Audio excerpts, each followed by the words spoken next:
Good afternoon, everyone. My name is Mary Cunningham, and I am the Vice President of the Metropolitan Housing and Community Center here at the Urban Institute. I'm also the moderator for today's event, the second in the Advancing Racial Equity in Our Communities event series. I want to thank everyone for joining us this afternoon. Before we get started, we're going to do some quick housekeeping. This event is being recorded, and the recording will be posted online after the event. Speaker bios are available online at urban.org, and a link to the bios will be posted in the chat. There they are. We have live captioning, and if you'd like to adjust those settings, you can do so with the live transcript button. All participants are muted, but you can type your questions or comments into the Q&A box at any time, and we'll get to as many questions as possible during the Q&A section at the end. So we're going to ask you to please take our 1 to 2 minute survey to complete that at the end of the event. This helps us get your feedback and build better events in the future. And finally, if you engage with us online, please do so using #live@urban. So let's get started with the event today. Urban researchers have long documented that Black people, Indigenous people, and other people of color endure inequitable access to safe, quality, affordable housing. And a core part of our work is studying inequities caused by systemically racist policies and finding solutions that advance racial equity, build resilience, and bring community members into the process of economic development. This event series was born out of that work and that commitment to advancing evidence-based solutions to really address these inequities. In this event, we will discuss how cities are integrating racial equity into their efforts to become more resilient. Urban recently published the final outcome evaluation for the Rockefeller Foundation's 100 Resilient Cities program, or 100RC for short, the largest global program aimed to institutionalize resilience planning in cities and operations. In 2013, the Rockefeller Foundation announced the creation of 100RC to support the transformation of public institutions and operations in 100 cities around the globe. The goal of 100RC was to enable cities to survive, adapt, and grow in the face of chronic stresses and acute shocks.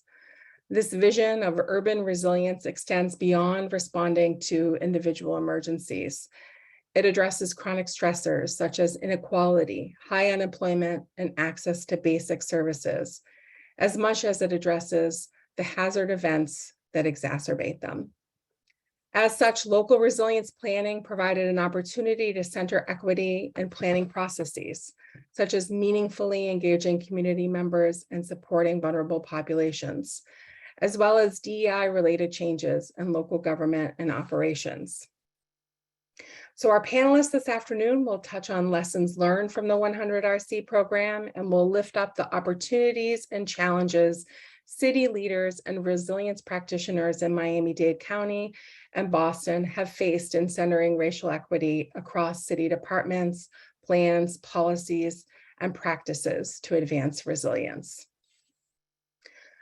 The events happening around the world this week, from the floods in Pakistan and Hurricane Fiona and the power and water outages affecting Puerto Rico, on exactly the 5th anniversary of Hurricane Maria, underscore the need for our communities to better be prepared and be resilient to disasters. We hope that this conversation helps shine light on some of the pathways and opportunities for policymakers and practitioners. So I am honored to be joined by the following panelists. I want to invite all of our panelists to join me on this virtual stage today by turning on their cameras.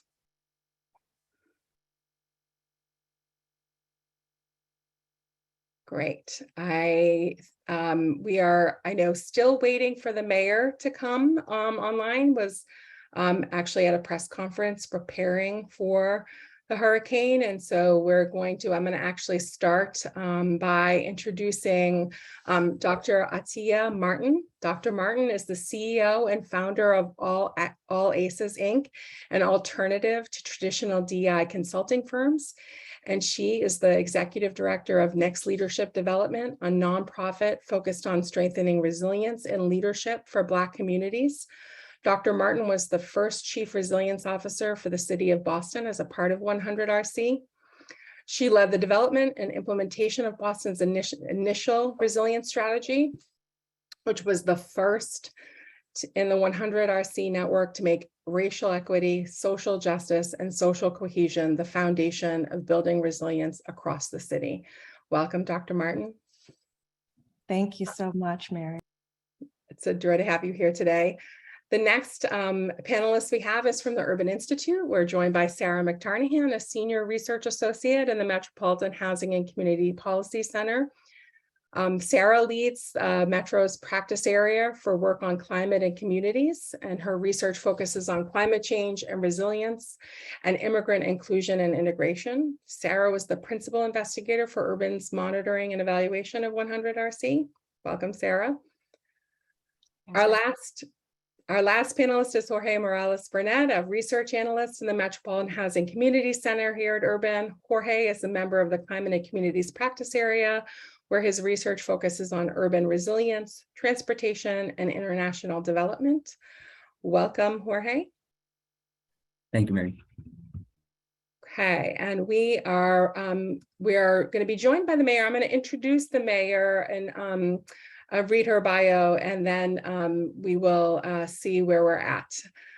So we're really honored to be joined by the mayor of Miami-Dade County, Daniela Levine Cava. Mayor Levine Cava was elected Miami-Dade County's first ever woman mayor in November 2020. As mayor, she oversees the metropolitan government with more than 28,000 employees, serving 3 million residents and managing an annual budget of approximately $9 billion. Mayor Levine Cava's administration is focused on building a stronger, more inclusive, more resilient Miami-Dade, prioritizing reforms to make the county safer and prevent gun violence through the Peace and Prosperity Plan, restoring and reinvigorating a thriving economy that delivers economic security for Miami-Dade businesses and families and attracts new industries, saving Biscayne Bay and building and protecting the environment, and directly engaging with residents to make local government more responsive, transparent, and accountable. So we hope that the mayor joins us shortly. We also have, as a backup, I'm going to introduce Jim Burley, who is the Chief Resilience Officer of Miami-Dade County. And Jim, do you want to give us just a time? I know, actually, I don't need that because I'm going to open it up for questions. And one of my first questions is for Sarah and Jorge. So let's start by talking about the connection between local resilience, planning, and racial equity. You both were involved in the 100 RC evaluation. So Sarah, it would be great for you to start off by giving us a brief overview of what you found when doing the research. Great, thanks, Mary. So while resilience has its roots kind of in psychology and engineering, urban resilience has really gained popularity in recent years as an approach to help cities and urban communities adapt and recover from a wide range of kind of pressing 21st century challenges, including but not limited to climate change. So from its launch in 2013 to the program's closure in 2019, 100 RC was really the largest and most well-resourced effort to date to build urban resilience in cities around the world. The program identified the need to transform public institutions, functions, and operations in city government as the primary strategy to affect how cities could mitigate shocks and reduce chronic stressors for its population. So in other words, it took somewhat of a governance or city capacity approach. It was kind of founded on this belief that business as usual models of planning as reactive to events and disasters and siloed decision-making wouldn't allow for the fundamental kind of flexibility and strength that would be required of cities today. So this was primarily targeted through innovating in a new position in city government through the Chief Resilience Officer role and leading the development of strategies that would create a roadmap for local implementation, complemented by a network, a global network for shared learning. So when thinking about kind of fundamentally how did 100 RC work, we can look to some of the key outputs of the program. So during the program implementation, 97%, almost all member cities succeeded in onboarding a Chief Resilience Officer or CRO at some point during 100 RC. This is notable as a major innovation because all but one city had never previously had a CRO before the start of the program. However, we're starting to see some weakening here. As of October of 2021, 65% of cities still have a CRO, and several cities, the role has been either downgraded or merged with other responsibilities. So we're seeing a little bit of a watering down, and interesting to think about what would it take for a city to kind of maintain this role and this function absent the direct philanthropic support from the Rockefeller Foundation. Turning to the strategies, a slightly smaller share, 86% of member cities were successful in releasing resilience strategies. Local stakeholders across cities kind of embraced this holistic resilience concept that helped them develop a really coherent plan of action and an integrated way of working across multiple themes. But cities are struggling to figure out exactly where the resilience strategy lives in a broad family of plans. And the relevance of that document itself varied from city to city. For some, like Washington, D.C., where I live, there's a wide range of city plans, of which this is now one. And for others with a stronger kind of baseline of planning capacity, this might have been the first city plan on record. So turning to that governance ambition and what did 100RC accomplish, the process of institutional change is long and complex, and so is trying to measure it. So in our evaluation, we identified 12 kind of core outcomes in both city planning and operations. Based in the academic literature, we can think about cross-referencing of resilience across city plans and political buy-in that we measured across a sample of 21 cities in 15 countries for 5 years. Almost all cities advanced in some of these outcomes, but very few advanced across all domains. We see a real bifurcation of the experience of cities in the sample. Several cities with stronger capacity at baseline, such as Norfolk, Virginia, or Wellington, New Zealand, were able to kind of accelerate or institutionalize their resilience practices so that they're now part of business as usual. But on the other hand, cities with a lower capacity at baseline, such as Addis, Ethiopia, really demonstrated interesting incremental progress, but would need more capacity support to sustain. I want to note that much of this change was outside 100RC's direct control. Cities experienced a lot of disruption over the past 5 years, from social and political unrest, political transitions, major national regional shifts in power, and those cities with higher levels of disruption were generally not able to sustain some of this positive progress, which draws into question a little bit of the notion, right, of being prepared for anything that resilience challenges us to do. Of course, the sudden closure of the program itself in 2019 was a disruption. Previously high levels of buy-in from local political leadership and partners diminished in some cases, and some cities that were in the midst of kind of launching and completing their 100RC defined products received significantly less engagement of support. Of course, this is kind of undergirded by the COVID-19 pandemic, which challenged the durability. And it was interesting as only 1 or 2 cities had actually foregrounded an anticipated pandemic as part of the resilience planning. So let me stop there and we'll get into some other more specific themes and findings throughout the discussion. It's too late. Great. And I'm excited to have Mayor Daniela Levine-Cava joining us. Welcome, Mayor Levine-Cava. Thank you. What a pleasure to be with you. Thank you so much. It's nice to have you here at the Urban Institute. We did introduce you at the top. You might have missed it. We're super grateful to have you joining us. We know you have a really tight schedule today. I have a question coming up for you, but I want to go next to to Jorge. I have a question for Jorge. Tell us a little bit about the extent to which 100RC supported participating cities in addressing racial equity. Mm-hmm. Yeah, thank you, Mary. Well, it is difficult to assess. First, 100RC's holistic definition of resilience, which you mentioned, not only a focus on shocks, but also on stressors, issues like inaccessible transit, unaffordable housing, socioeconomic inequalities. That focus on stressors prompted discussions around equity, particularly in North American cities. As we were doing our research, for example, in Los Angeles, local planners shifted from focusing only on infrastructure for earthquake preparedness to also emphasizing issues of social equity and community empowerment to address stressors as well as shocks. But we also did find that still many cities did not have that focus on equity.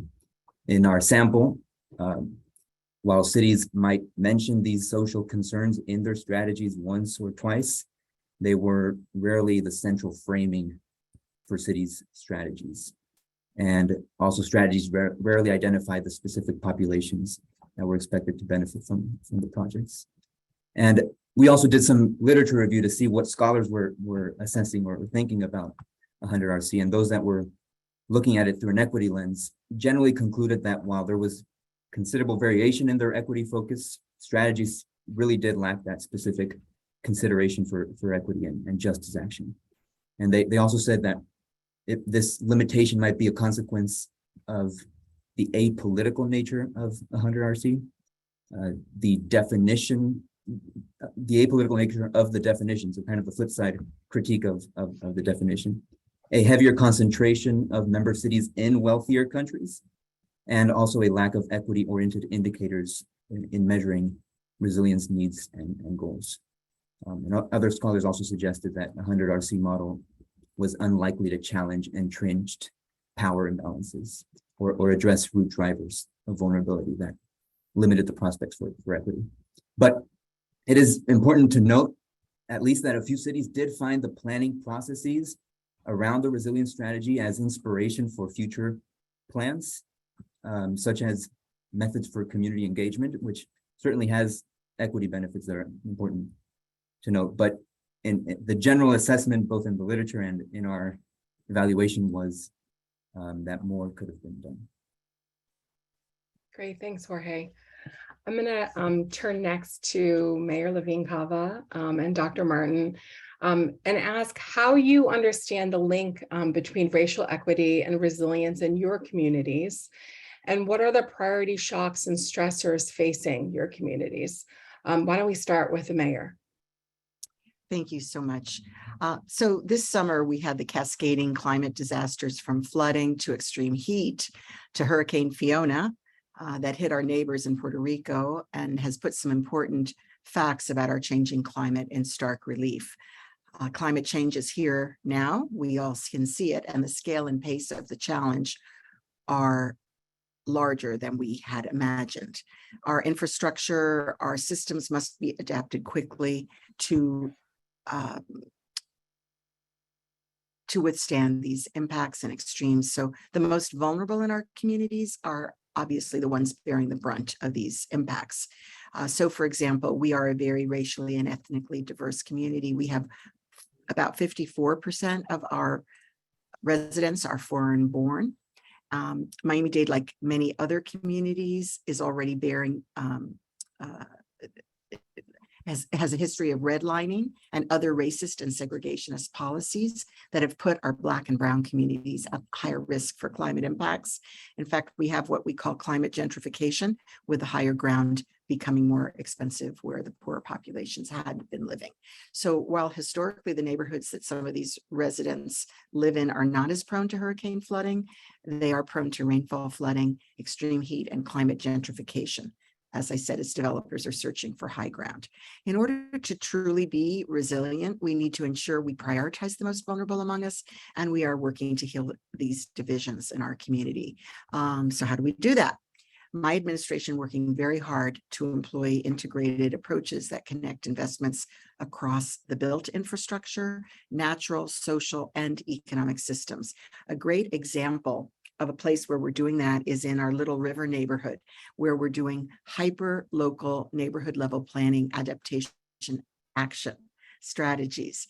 It's resulted in millions of dollars in grant money coming from the state and the federal government to address issues like conversion of septic to sewer. We still have 120,000 homes on septic in our county, urban heat islands, and we have to upgrade and update public housing facilities in the area. I'm very happy. This is the first public announcement to let you know that we've just purchased 1,700 window AC units of the most energy efficient and non-polluting kind. And our public housing residents who've not had air conditioning are going to be receiving these air conditioners within the next month. So that is a very exciting change that we've initiated in the face of dealing with our extreme heat. So it probably goes without saying that the main shocks and stressors facing our community are sea level rise, storms, extreme weather, Housing availability and affordability. We are now #1 in unaffordability, not a #1 that anyone would want. And we've also learned that the things not on our list might become some of our biggest challenges. So, for example, COVID-19, we did not anticipate that, and our Surfside building collapse, which not only was tragic for the victims and the families, but led to a lot of concern about the safety of other buildings and the need to double down on building safety. Thank you, Mayor Levine Cava. I also want to turn that question over to Dr. Martin. Tell us a little bit about how you understand the link between racial equity and resilience in your community, and what are the priority shocks and stressors facing Boston? Thank you so much, Mary, for that question. And thank you, Mayor Levine Cava, for your response. So for me, big picture, right? If we think about the big picture intersections between resilience and racial equity and racial justice, social justice, there's a reframing that I think that we need. I used to have the same mindset that, it's really about social resilience, right? And we need to bolster that, and that if we center that across all of the different domains of resilience, that's how we would kind of get to that racial equities, racial justice piece. But that's not the case. Having had time to really reframe and go back to the literature, go back to my notes and community members, really where we're at right now is that it's really social and racial justice has to be embedded throughout all of the domains of resilience. And I know that it's easier to want to bucket it into one category, but that's not how the real world works. So if we think about resilience as having domains, as 100 Resilient Cities talks about it, I think about those domains a little bit differently now as well. So there's the social piece, right? That's about people, that's about kind of public health and well-being, kind of mental health, physical health. That's about social capital, not just the relationships people have with each other or across neighborhoods, but there's a whole nother level of social capital we never talk about, which is linking social capital. How are people connected to institutions? How are they able to be supported in navigating institutions? And so as we think about like the other layer of that, or other part of that, knowledge and skills. Do people have the information and access to development of skills that's going to help them take that leadership role that they need to be able to take in interacting with institutions, as well as taking a leadership role across the other domains, which I would say are economic, which does align. And we, all kind of have a sense of what that is, the entrepreneurship and jobs. And I want to be clear about entrepreneurship, because oftentimes we never talk about making sure that we're investing in entrepreneurial opportunities, education and housing, right? So if we oversimplify the world, that's how that would be. And the environmental aspects of how are we conserving or protecting environmental spaces and especially big picture, but especially in communities of color. And how are we making sure that we are maintaining or managing the ways that we are investing in remediation of those spaces. And then the other layers I'll mention are infrastructure. We kind of already, that's where we spend the most time and energy, is around infrastructure resilience. It's easy, it's stuff, but it's not stuff and buildings and networks of things in isolation. It's part of these bigger picture layers. And so as we think about that, the overlaps there, some of the work that I've done on the All ACEs side, on the business side, is a study that we participated in with huge community engagement. And one of the interesting findings was that over 20% of the residents who took the survey that we gave out or distributed actually worked in critical infrastructure sectors. And we intentionally asked that question based on some preliminary directions the research was heading in. And I say that intentionally because we think of socially vulnerable populations, the way that we talk about it in the nerd world, as being a group of people who are kind of over there in the corner in the shadow somewhere, when in reality, they work, they have jobs, and they are important parts of our communities and infrastructure.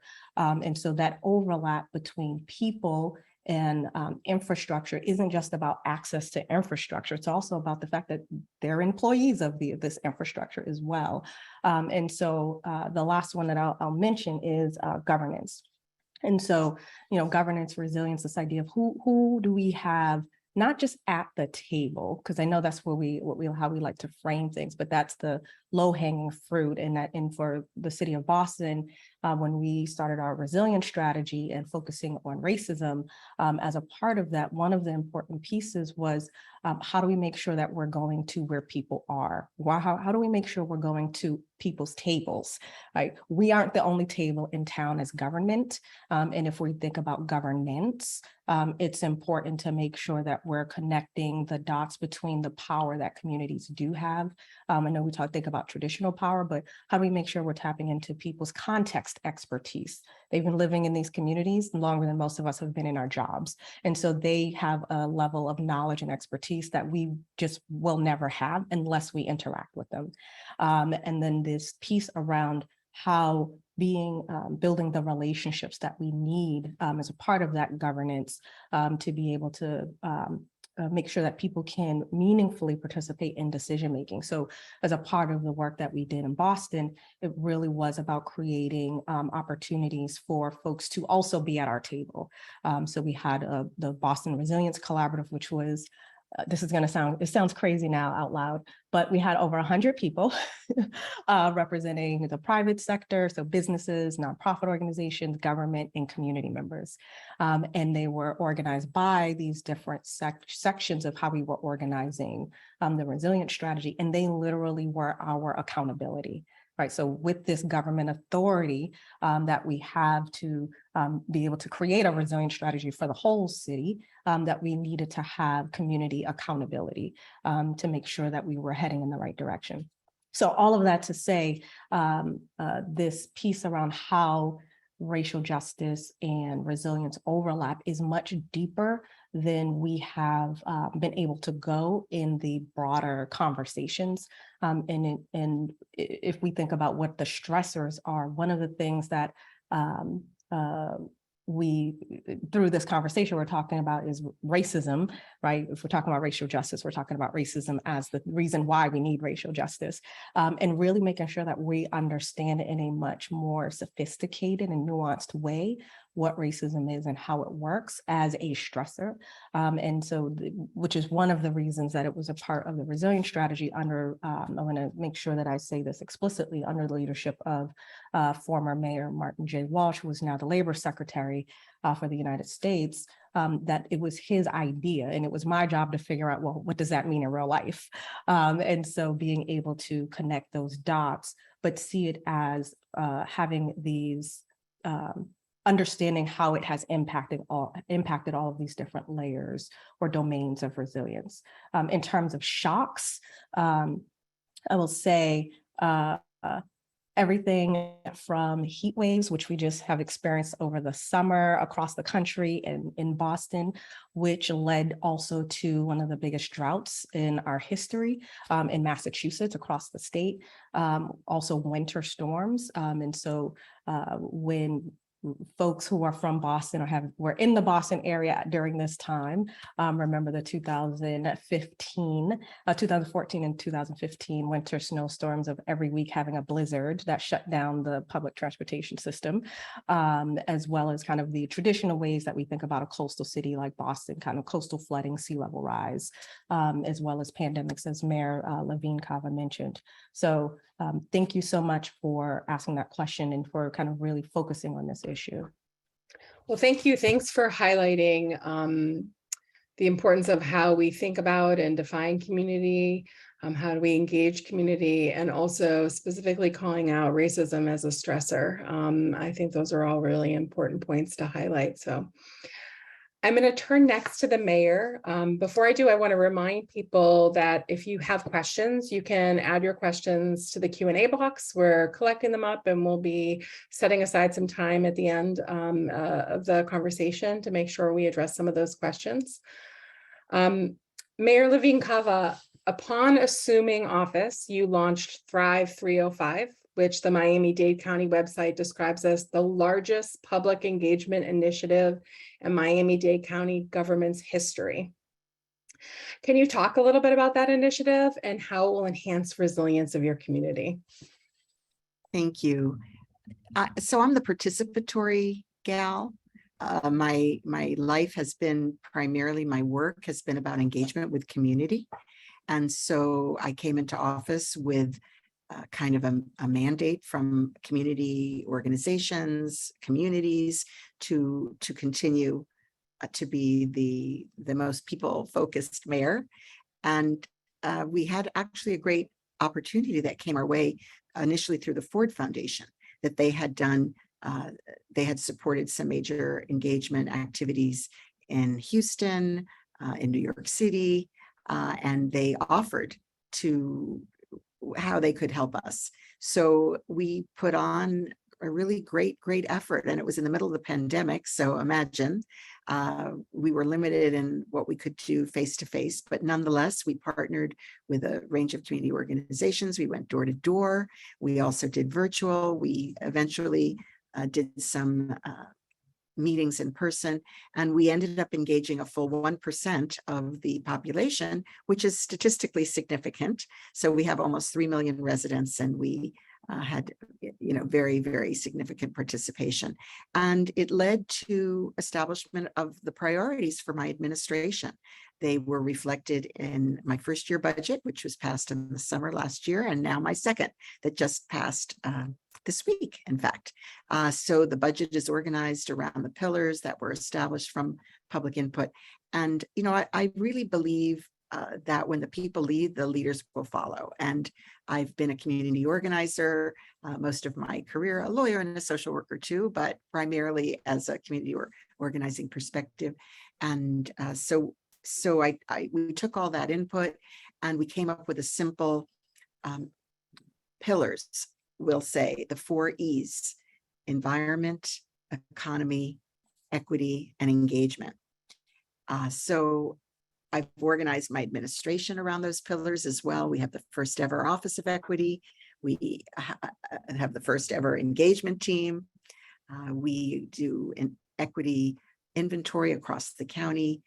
We put together values-based procurement plan, which I'll be sharing with the Congressional Black Caucus next week, because it really infuses everything that we do to make sure that we break up contracts and make them available to our community small businesses that are the backbone of the economy. So both within county government and outside the footprint that we have is about equity.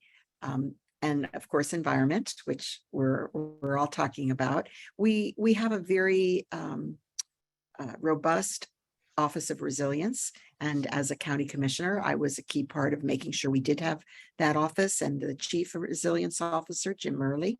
And I've been able to expand that office and elevate it in the administration so that it reports directly to me, so that I could be daily involved in how we move forward. And so many challenges, I've only mentioned a few earlier. We've got to deal with, of course, rising seas and extreme weather, and the Army Corps. By the way, of all the Army Corps communities, we have the most Army Corps projects of any place in the country, just because of all the great challenges we face, and working with them to make sure that we could have more nature-based solutions, not just big walls and things like that. That all of this comes out of engagement. And I will say too, just having gotten through the budget season again, this county government has changed radically to one that is about engagement, so that we are seeing activism on the part, particularly of environmental groups, but also community serving groups around issues of equity, access to basic services. Those we had 27 different community convenings around the budget, leading up to the budget, and so that people could really feel that they had a voice and a role. And again, so much of what we learned from those became a reality in our budget. You're really speaking to how important it is to build that vision into your DNA and into your budget and your operations and how you've organized your agencies. So that's terrific.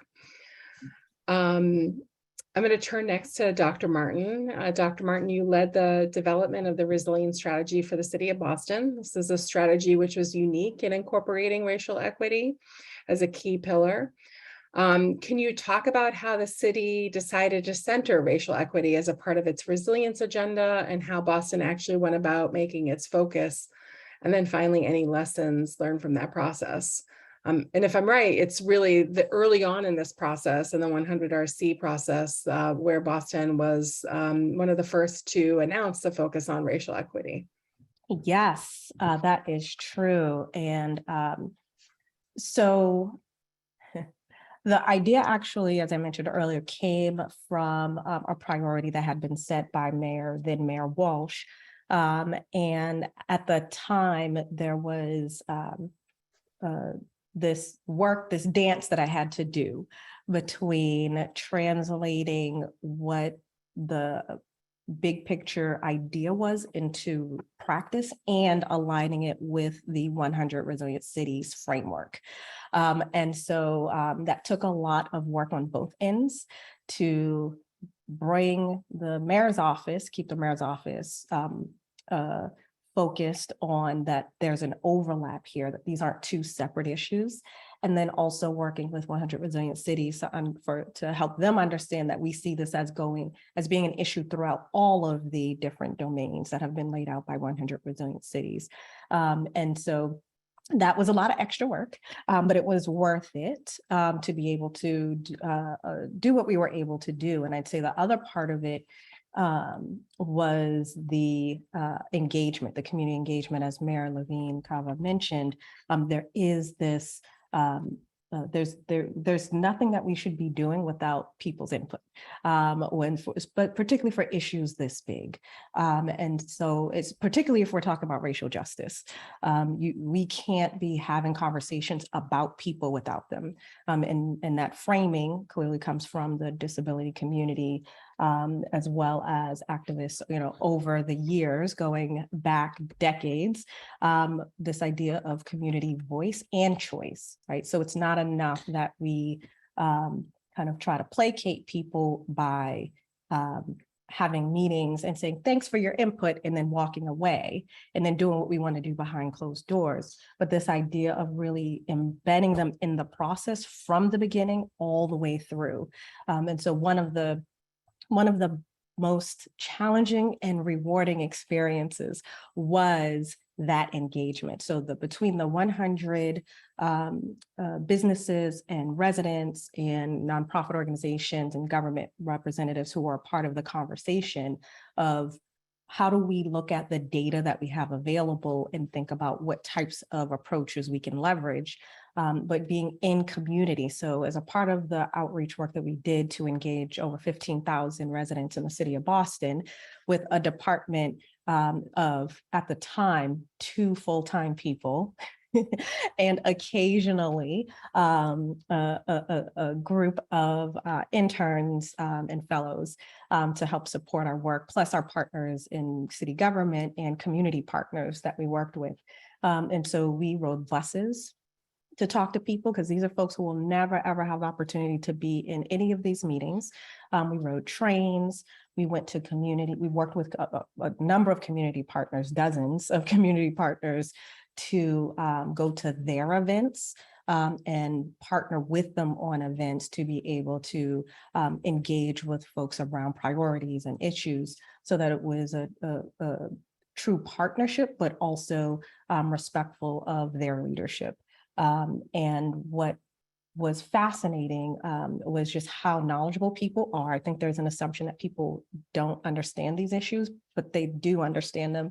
They've been living them before we had a word that everyone was saying around climate change or global warming. Like, people were experiencing this in the form of, or different impacts through the form of environmental injustices. So there have been activists across the country in marginalized or underestimated or underserved communities who have been working on these issues for a long time. So being able to interact with people in a way that there's the humility to see that myself as a government representative, I don't know everything. I am here in a situation where there's a trust issue, right? Where people have had issues with government that are valid and have had ongoing decades of experiences that were harmful, lots of promises made, lots of things started and never finished. And so I couldn't take that personally. It wasn't about me as a person. It was about the fact that I was representing an institution that people had these interactions with. And it was my role from a personal values perspective to show up in a way that respected that historical context as well as the present day realities of some of the behaviors that we've shown to communities that have been harmful, much of it unintentionally in present day times, but harmful nonetheless. And so through that process of talking with folks and really engaging, it really was a way to anchor our resilient strategy in what communities wanted, in what the private sector was seeing, and what nonprofit organizations and other levels of government were also seeing. So this piece around what did I learn? I think the biggest piece was managing myself. Community organizing and engagement is hard work. When you show up with the power of government behind you and the historical context of government, there's a lot of work that you have to do in order to build the relationships. And figuring out are there opportunities to institutionalize some of the ways that we interact with communities so that it isn't dependent on an individual taking it upon themselves to do what people call extra. And I think the second lesson related to that is this felt like extra work, but that's because I had been taught to lead and to do work in government in a way that reinforced lowercase oppression. And that wasn't the way we were supposed to be doing it from the beginning, right? And so how we have been doing it this whole time isn't actually the best approach. Mm-hmm. It's just comfortable. And that's what we've been doing. But in reality, this work of engaging with people, building those relationships, understanding and respecting their context expertise really is the foundation of doing this work well. In that reframing how we think about government and government roles, and even whether you're talking about resilience or emergency management, climate justice, all of the pieces that we're talking about here today, that in all instances, this is how we're supposed to be doing the work. And so how do we reframe the ways that we're thinking about this? And the last thing I'll say on this point is, as we think about racism and racial justice, that we also reframe the way we understand that as well, that we bring all types of things into spaces with us as human beings, right? We are infected with all kinds of ideas. I am infected with all kinds of ideas, and I bring all of that into the spaces that I enter. And if I am not managing myself, first of all, if I'm not acknowledging that that's real, and number two, if I'm not managing myself, I am likely going to cause harm to somebody else without meaning to do so. And so as an individual, I have work to do to make sure I show up in a way that's not harmful to community. And when I am representing an institution or an organization, I have extra work that I need to do in the context of comparing how we usually do work in order to show up in a way that is not harmful to communities. And more importantly, that actually advances racial equity and justice, which means that I might have to acknowledge that something that I thought was amazing that we did actually wasn't that amazing from the perspective of communities. And that we might have to take some stuff apart and put it back together in order for it to really be helpful and actually move things forward. The other piece that I'll add to this is we're not talking about, when we're talking about racial equity and racial justice, we're not talking about handouts to communities of color or kind of the kind of pity or woe is them. There's a lot of strength and resilience in communities. And what we're really talking about is addressing the shared systemic issues that are disproportionately depleting the resilience, the well of resilience for underestimated and underserved communities, right? So this idea of resilience has also been a weapon used against communities to figure it out for themselves. And so making sure that we're clear, we don't fall into that mental trap of kind of isolating communities and that we'll just give them a few things and then they'll be okay, or checking a box. That it's important that we're looking at swimming upstream to see how the issues folks are bringing up and disproportionately experiencing are connected to these larger issues. So I'll give a concrete example and then I will be quiet for a little bit. A concrete example would be when we think about climate change, right? So if we think about climate change and we think about the ways that different industries are contributing to the problem, and we look at the map of the United States and see that a number of these industries are disproportionately aggregated near communities of color, particularly Black communities and Indigenous communities. And so if you look at that, you could stop there and say that's a problem of those communities. The issue is we have the same water, we have the same air, and yes, it's going to be harmful to us in communities of color, and it's coming for you too.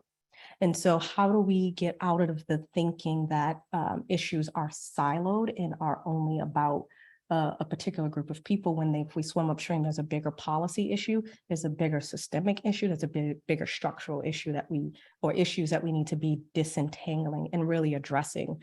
And so dirty water upstream comes downstream. And I'll stop there. Thank you. I think one of the things that you're highlighting around community engagement that we've talked about today is just how much time it takes to engage people in a true process and an authentic process that really values their input and engagement. Mayor Levine Cava, I would like for you just to talk about how you balance the need to ensure community ownership over plans and engaging community, but also that urgency to move forward on projects. Wow. It's a tough tension.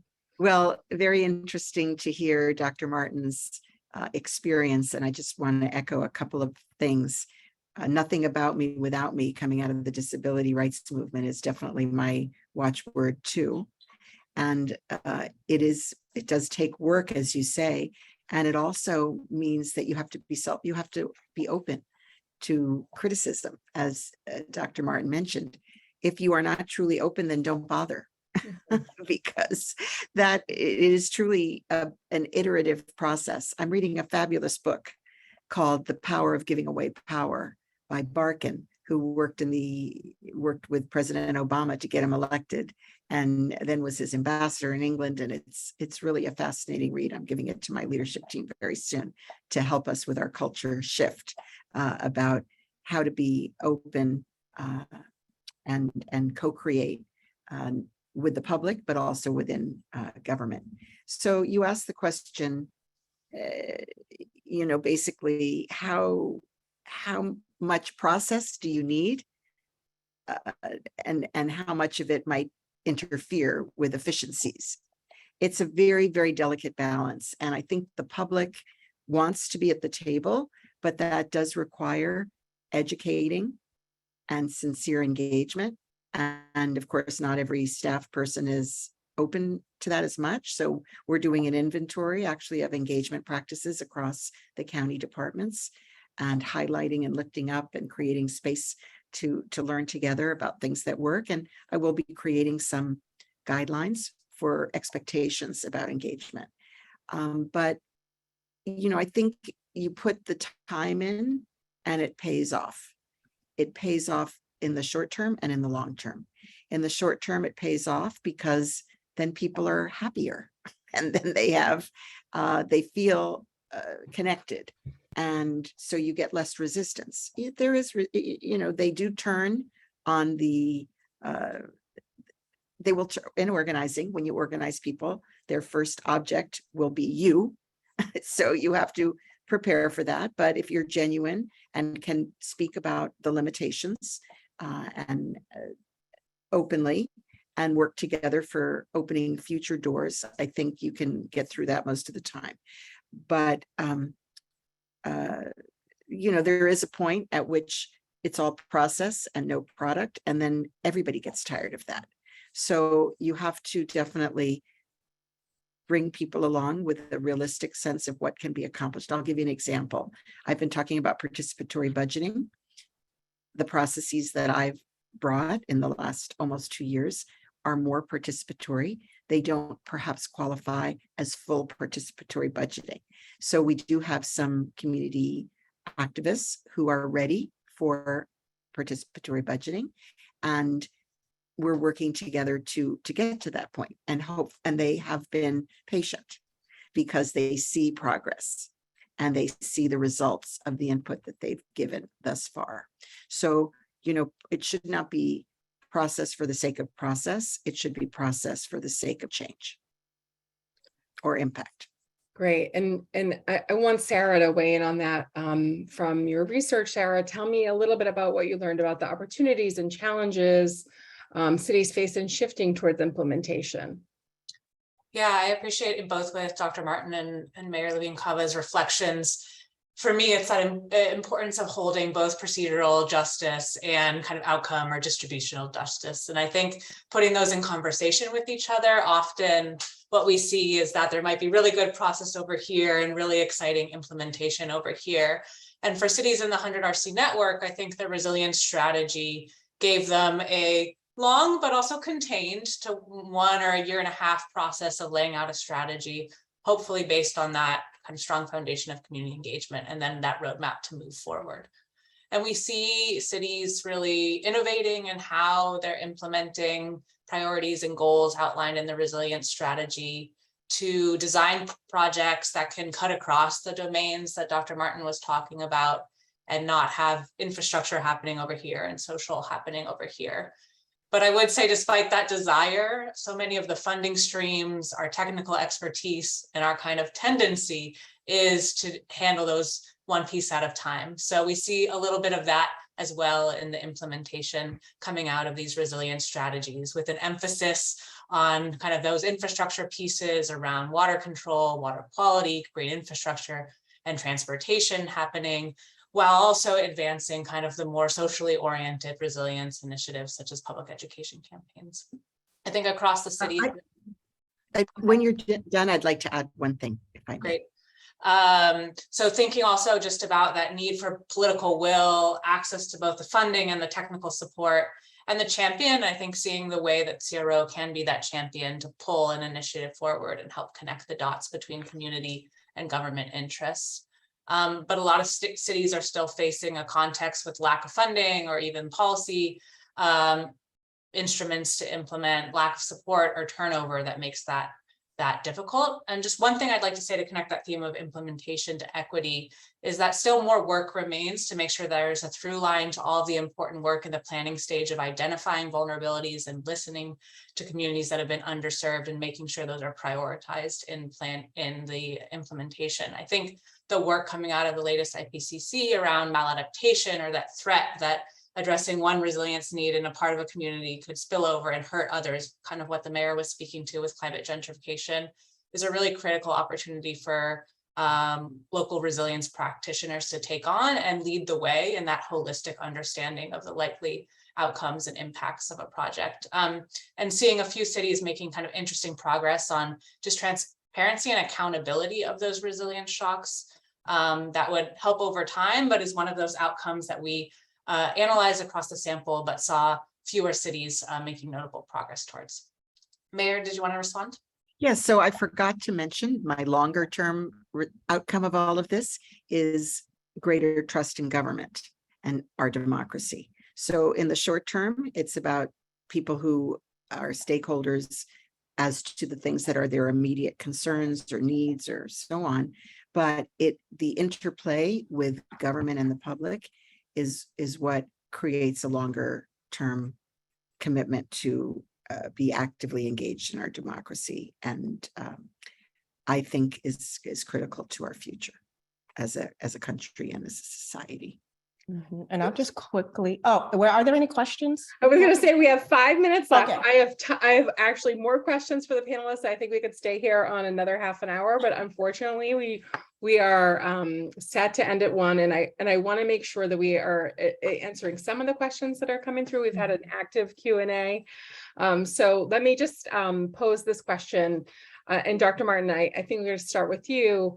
Are there suggestions on how to engage the community to have input on resilience efforts when they're dealing with the daily struggles of survival mode? And, engagement isn't their main priority, understandably. What advice would you give there? I think there's 2 layers to that. So one is, yes, that is absolutely true. And we have to be able to articulate the relationship between climate resilience or urban resilience to those day-to-day struggles. So we have to go in understanding that and being able to articulate that. The second piece is to be intentional and strategic about how we are engaging with communities, and that we go through partners who are already connected to them. We have a habit in government of starting from scratch and trying to do everything ourselves, knowing that we have this trust issue. And so we have to build relationships with organizations who are already connected to communities. And in any of those relationships, we need to figure out if there are opportunities to make sure that they get funding for what we're asking them to do wherever possible. And if not funding, some bartering. So I'll give a concrete example of that. I had no budget when I was chief resilience officer. I did all of that engagement through relationships. And so part of the trade-off was, if you are going to have this event, if you partner with us, we can amplify the messaging and help share out and reach large audiences about your event, even though we didn't have any money to give them. But that was something we could offer, even though there was no budget. So I would say being really creative, don't get stuck in kind of the usual ways of interacting with people. And it requires you to step outside of your comfort zone. I was constantly uncomfortable the whole time I was chief resilience officer. So just forewarning, like that's what it takes. And that's necessary for growth and innovation, and to come up with the types of creative approaches to addressing the collective challenges that we share. So, and we have a couple of questions on just implementation. I want to give Sarah and Jorge, if you want to briefly just highlight some of the resilience strategies that were implemented, also how jurisdictions might have considered housing and homelessness in their resilience plans. We'll start with Sarah. Great. Yeah, I think cities did a great job thinking about housing pressures, both as a stressor that interacted with the shocks that were coming in, but also housing redevelopment, intervening at the household level as a real kind of place or opportunity. So I think of the work that the city of Norfolk and Virginia is doing around the Ohio Creek redevelopment. That's been kind of with a strong base of engagement from public housing residents, and also very sophisticated in tapping down and connecting to the kind of real important funding streams at the federal level that will enable the type of transformation that they envision to make sure that residents are protected from some of the main shocks they anticipate. So, but I think on things like housing or things like transportation, understanding both kind of the stressor and the piece of the shock response puzzle is where I get inspired by that approach to addressing housing needs together with climate shocks and other issues rather than as separate pieces. Okay, Jorge, do you want to add? Just very quickly. Yes, please. That a more technical issue that many cities faced was that with the lack of available data, it's Mhm. even difficult to really assess what are the vulnerabilities. Mhm. So that is just a remaining challenge for research, for capacity building. We did see a few cities actually improve in their methodologies, but I don't have enough time to get into it. But that's just another issue that's worth mentioning. Another important issue, and I want to invite everyone on the webinar today to read the 100 RC's reports and briefs. There's links at the top of the chat. I want to thank everyone, thank all of our panelists. Mayor Levine Cava, thank you for being here today. Dr. Martin, thank you. And Sarah and Jorge, please, all of you join me in thanking our panelists. I see some virtual claps coming up and celebration symbols. So thanks to everybody for being here. It was a wonderful conversation. And please don't forget to take our event survey.